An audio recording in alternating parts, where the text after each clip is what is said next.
Bienvenidos un día más a En sus palabras. Hoy tenemos con nosotros a Miguel Saro, concejal en el Ayuntamiento de Santander por Unidas por Santander y abogado. Muchas gracias por estar aquí. Encantado de estar con vosotras. Para empezar la entrevista me gustaría preguntarte qué es el acoso escolar. Bueno, pues es un ataque a la dignidad, a la consideración que tiene uno mismo, realizado en una de las etapas de la vida más importantes, el que más protección ha de tener, que es cuando son menores, las personas, los niños. Afecta a lo más importante de su propia autoestima y son ataques a, digamos, los elementos más importantes, con mayor protección de rango constitucional y legal que tiene la persona. Y aparte se hace en un contexto en el que, en teoría, los niños tienen una especial protección, que es la parte escolar, donde tienen docentes, tutores, etcétera, donde deberían, en teoría, estar más tranquilos y fuera de todo tipo de ataques como los de ese tipo. ¿Es un problema que está socialmente invisibilizado?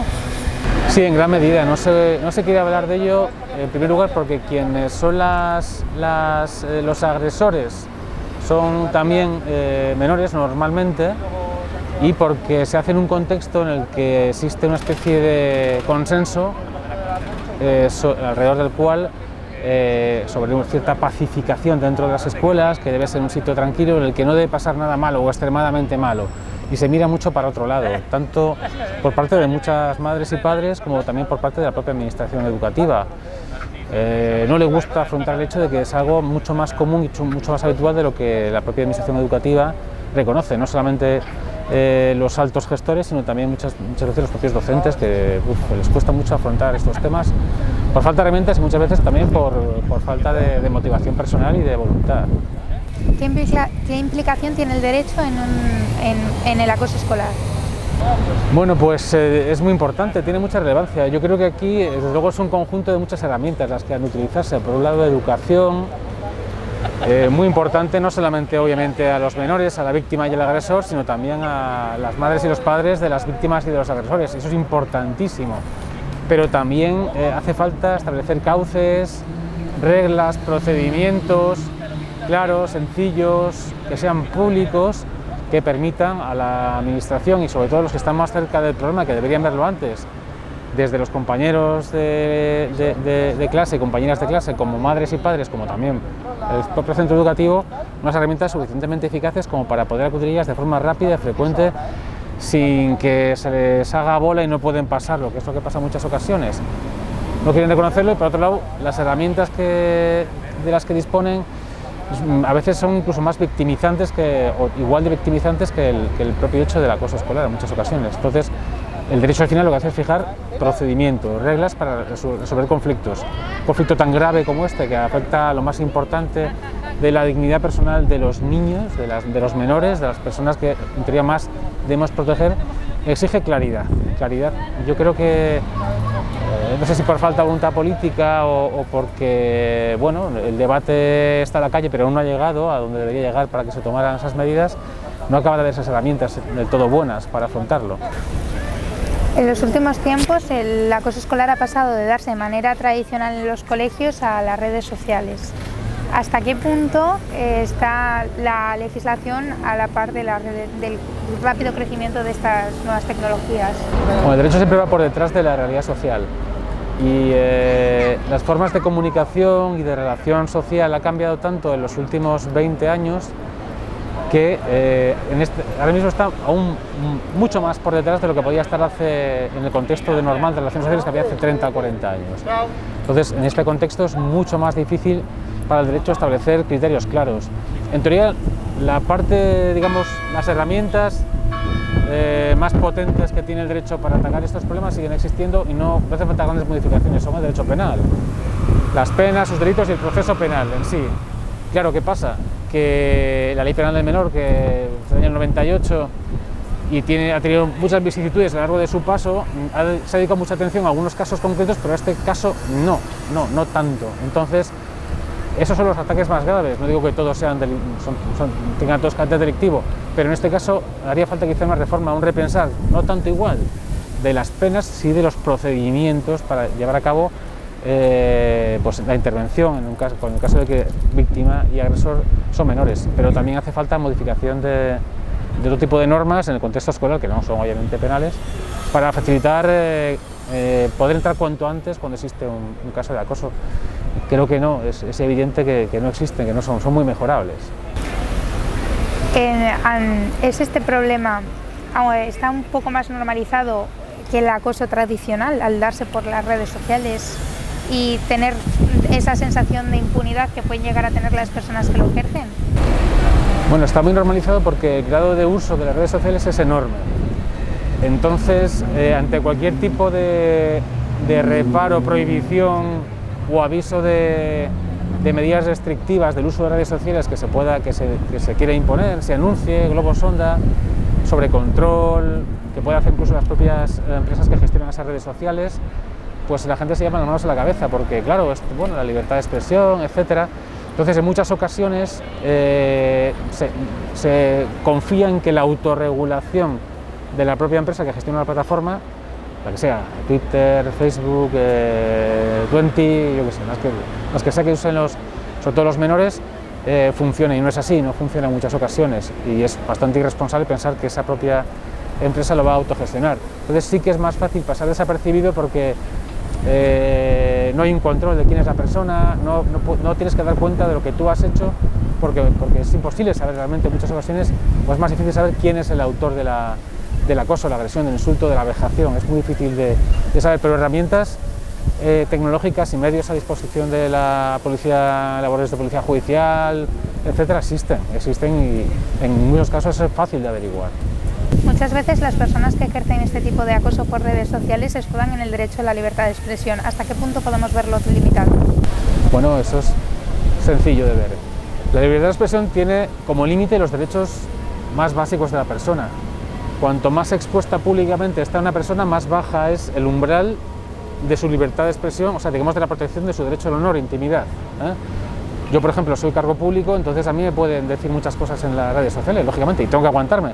Soy un incompetente, un necio, soy un patán, soy un torpe o un obseso de la bicicleta, lo que sea.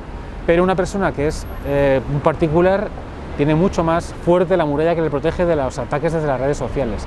En el caso de los menores, la protección es la máxima porque una persona que es menor de edad, que está creándose, madurando su personalidad y convirtiéndose en una persona que va a desenvolverse perfectamente o en teoría lo mejor posible en el mundo, tiene que estar mucho más protegida. Entonces, en este caso, la libertad de expresión no puede ser jamás, nunca, y eso está clarísimo, no hay ninguna duda jurídica, un límite que se imponga a ataques contra menores, sean proferidos por menores o por mayores de edad. Ahí la libertad de expresión nunca es una excusa, siempre prima los derechos del menor, siempre en todo caso, salvo cosas que son mínimas, que no tienen ninguna carga de ataque, pero en el caso del menor está hiperprotegido. ¿Cómo se puede solucionar un problema de acoso por redes sociales? Pues en primer lugar, con intervención de las personas que están más cerca, pero en un ámbito superior, digamos, a las familias, que las herramientas que tienen son muy limitadas. Por ejemplo, tutores, docentes de víctima y agresor, cuando son ataques más pequeños, pero en el caso de ataques más graves o persistentes y que intervienen más personas, desde luego tendría que intervenir, es un ataque grave, directamente a través de la policía y el Ministerio Fiscal y la Fiscalía de Menores, sin ninguna duda. Retomando el tema del acoso escolar dentro de las escuelas, el acoso más bien tradicional, que ha existido durante más tiempo, ¿crees que, se considera que las medidas que se están tomando en los colegios en plan para solucionar un tema de acoso escolar son suficientes? Pues es difícil de valorar, porque normalmente la Consejería de Educación, los órganos, digamos, directores de la educación, siempre dan datos sobre acoso, sobre los acosos más contrastados, en situaciones de violencia y vejaciones y acoso psicológico de todo tipo, en las que ha habido un procedimiento bastante largo.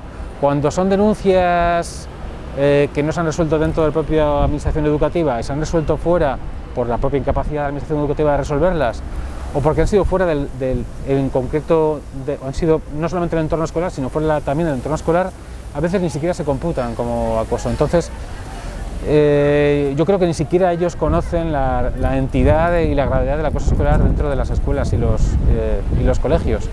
Desde ese punto de vista de que el diagnóstico es insuficiente, es bastante pobre, desde luego se puede hacer bastante mejora en cuanto a lo que existe dentro de los colegios. Entonces, es muy mejorable, creo que no se hace suficiente. Ante una situación de acoso escolar, ¿en quién podría recaer la responsabilidad de que se diese? Los menores, si es un menor el agresor, su imputabilidad, digamos, desde el punto de vista penal, está condicionada a que encaje dentro de los hechos descritos en la ley penal del menor. Pero aparte de los casos más graves, que tienen que llevarse a la Fiscalía de Menores y ser procesados, y hay un límite que es el de los 14 años, hay una responsabilidad siempre invigilando, digamos, por parte de quienes tienen la guardia y el control de los menores, madres y padres del agresor, y también de los docentes que pasan con ellos muchas horas. Por eso en muchas ocasiones no se aprecia, porque es compartida el problema, no hay una comunicación, se esconde y los docentes no se enteran de lo que está pasando, y a veces tampoco tienen muchas herramientas para resolverlo, o no tienen voluntad, por pura incapacidad personal de resolver un conflicto, porque tienen mucha responsabilidad los profesores y profesoras de los colegios, pero a veces es tal la presión y la responsabilidad que tienen que es muy difícil que ellos tengan las herramientas suyas de capacidad y las que le dé la administración educativa para resolver un problema cuando es ya grave. No se puede hacer, hay que resolverlo cuanto antes, y en muchas ocasiones los colegios no tienen capacidad, muchísimas, para resolverlo. ¿Juegan los colegios un rol imparcial ante un caso de acoso escolar? Es que es difícil de decirlo eso, imparcial. Pues depende mucho de la dirección del centro y de quién sea el docente que esté más cercano al problema. En muchas ocasiones imagino que sí lo hagan, pero en otras, pues hombre, yo no quiero hablar de casos concretos, pero se conocerán que pues ha mirado para otro lado, incluso para evitar líos. Incluso casi se prefiere que se disuelva el problema porque desaparezca la persona agredida y atacada, pese a que es la víctima, y así creen que desaparece el problema cuando realmente no, el foco sigue existiendo y van a pillar a otra persona y van a hacer lo mismo, un grupo u otra persona. Es imparcial, hombre, yo creo que la educación pública tiene muchas más garantías para actuar de forma imparcial. En la educación concertada privada es más difícil porque, bueno, están buscando alumnos y para ellos es más cómodo tapar un problema, pero en cualquier caso, en muchas ocasiones no son imparciales porque se juegan líneas educativas completas y les va mucho en ello, y lo que intentan es a veces ocultarlo o no darle la importancia que debería de tener. Pero bueno, yo espero que sí sean imparciales en general, en la inmensa mayoría, pero no sabría decirte. ¿Tienen los colegios algún tipo de marco legal al que adherirse ante un caso de acoso escolar para saber cómo tienen que proceder?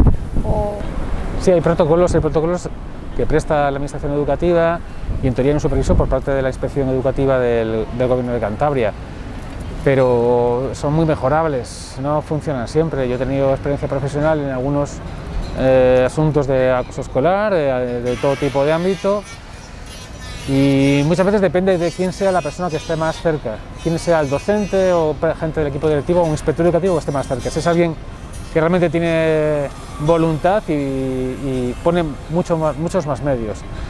Si no es así y esto se le hace bola, pues el problema no hace más que cronificarse y agravarse.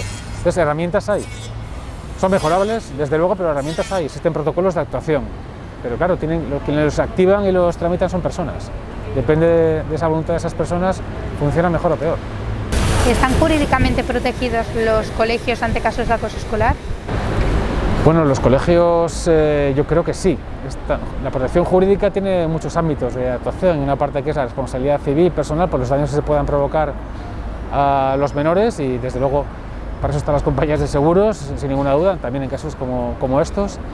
Y en otros son la existencia de herramientas suficientes, con garantías jurídicas suficientes, que permita garantizar los derechos de las personas que intervienen en el procedimiento, como víctima y también como agresor, que tiene obviamente también sus derechos, y la existencia de esos protocolos facilita que se actúe y se proceda con cierta garantía. Además, sobre todo en la educación pública, existe la salvaguardia de que existe un mayor control por parte de la Inspección Educativa, bueno, que también existe en los colegios concertados, obviamente, que les permita, en el caso de que haya dudas, acudir a alguien que les pueda asesorar y guiar. Así que yo creo que tienen suficiente garantía jurídica. Es mejorable sin ninguna duda, pero pueden actuar de forma solvente para solucionar el problema. Si el acoso escolar como tal estuviese tipificado como delito en el Código Penal, ¿consideras que las personas que lo dan o los que lo presencian, hablamos de tanto niños que agreden como los profesores y todo el entorno escolar, fuese consciente que esto está tipificado como un delito, se reducirían los casos o por lo menos se intentaría tratar antes el caso o de alguna forma?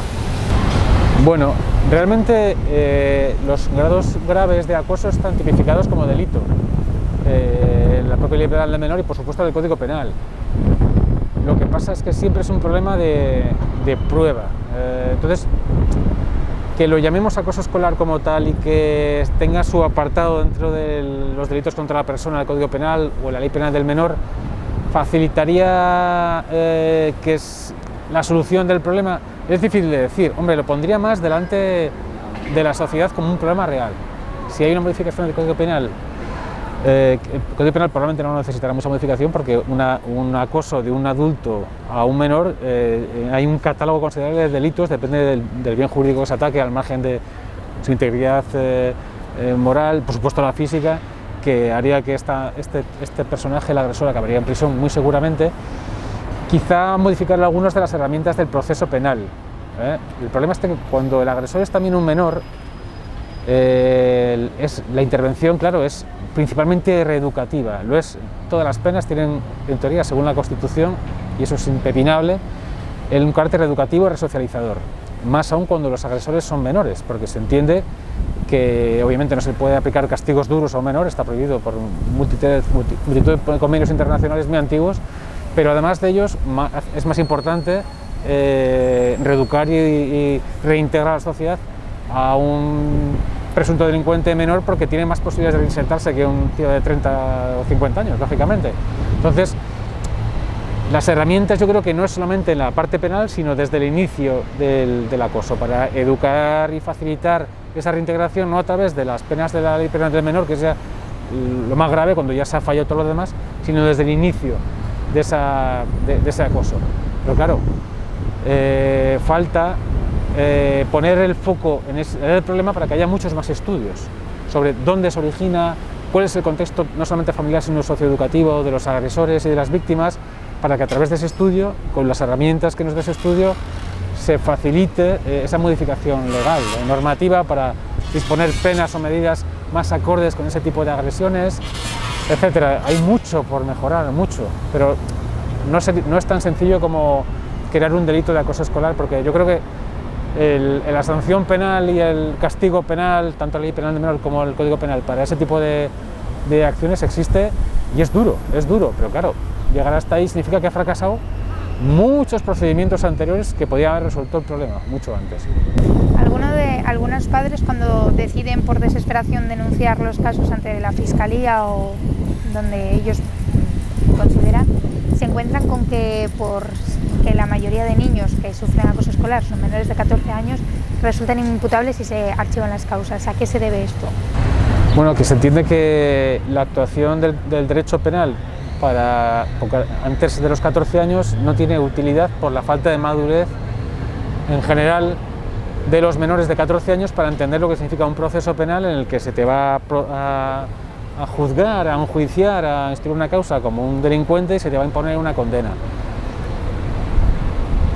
Bueno, quizá, claro, el problema está en que sanciones graves que impliquen la obligación de realizar trabajos en beneficio de la comunidad, una educación especial, incluso internamiento, todas las medidas que hay, el catálogo de medidas que existen dentro de la Ley Penal del Menor, exigen que se intervenga como derecho penal, porque cosas tan graves no se pueden aplicar fuera del derecho penal. Entonces quizás se podría estudiar adelantar esa edad penal, pero eso significaría que habría que cambiar las penas, porque una niña, un niño de 12, 13 años, aunque sea agresor, no deja de ser un crío. Es que es muy difícil que pueda comprender plenamente la importancia del procedimiento en el que va a estar y la condena que se le va a aplicar, que va a ser una condena muy grave, con tan pocos años. Quizá otro tipo de herramientas que tengan también carácter forzoso y con fuerzas políticas suficientes para imponerse sobre estos agresores menores de 14 años podría cumplir esa función, pero claro, las que están previstas para los de 14 a 18, entre los que se incluye internamiento en centros de internamiento cerrado de todo tipo, en función, claro, del tipo de delito que sea, el tipo de pena, para menores de 14 años es difícil, aunque la madurez de muchos de 18 es inferior a algunos de 12, eso es indiscutible, pero en algún sitio hay que poner el límite. Yo no estoy en condiciones de resolver esa pregunta, honestamente. Hay que ser cauteloso porque, evidentemente, si se rebaja la edad penal a 12 años, pongamos, es una horquilla amplísima. En 2 años, de 12 a 14, hay niños de 12 o de 13 que tienen una madurez considerable y son perfectamente conscientes de sus actos y otros que en absoluto. Y son meras herramientas de algún otro mayor, por ejemplo, que sí es muy maduro y sabe controlar a las personas. Es difícil, es verdad que al poner una edad genérica es injusto en muchos casos, pero en algún sitio hay que poner el límite, porque estamos hablando de algo muy importante, que no es los derechos del niño, víctima, pero también el que es el agresor. Para terminar, me gustaría hacerte 2 preguntas. La primera es, ¿qué es el acoso escolar para ti? Y la segunda, que ¿cómo erradicarías tú el acoso escolar? Sabemos que es una pregunta muy difícil, una contestación muy difícil y que la erradicación de un problema social de este calibre es una cosa muy utópica. Bueno, yo creo que un poco ya he ido dando alguna cosa que viene a responder a ambas preguntas durante la entrevista. El acoso escolar es uno de los ataques más graves que puede recibir una persona, porque al margen de su propia vida, pero claro, afecta a lo más profundo de su ser, porque ataca a su intimidad personal, a su consideración de sí misma, como persona, como alguien capaz de relacionarse con los demás, con dignidad y para ser tratado por igual con los demás, y le degrada a lo más bajo posible. O sea, que es el ataque más grave que puede hacer una persona y en un contexto además que más protección tiene que tener, porque es cuando estamos haciéndonos como personitas, cuando somos pequeños. Entonces es un problema muy grave, y está en parte invisibilizado, porque hay algunas conductas de acoso que han sido vistas de forma muy condescendiente por la sociedad en general, como bueno, un poco de mano dura ayuda a madurar a las personas. Claro, durante muchos años la educación ha tenido una visión casi neodarwinista, el que sobreviva a esto va a ser mucho mejor, o no, o se va a convertir en un acosador en el futuro, hay una mala madre, un mal padre. Entonces es un problema muy grave que tiene que afrontarse desde el conjunto de la sociedad para conocer cuáles son las conductas, no solamente en el ámbito escolar, sino fuera de él, que propician ese tipo de ataques tan graves para erradicarlas, señalarlas y eliminarlas. Porque los menores no hacen otra cosa que repetir conductas que ven muchas veces a los mayores, no suelen inventar gran cosa y la reiteran.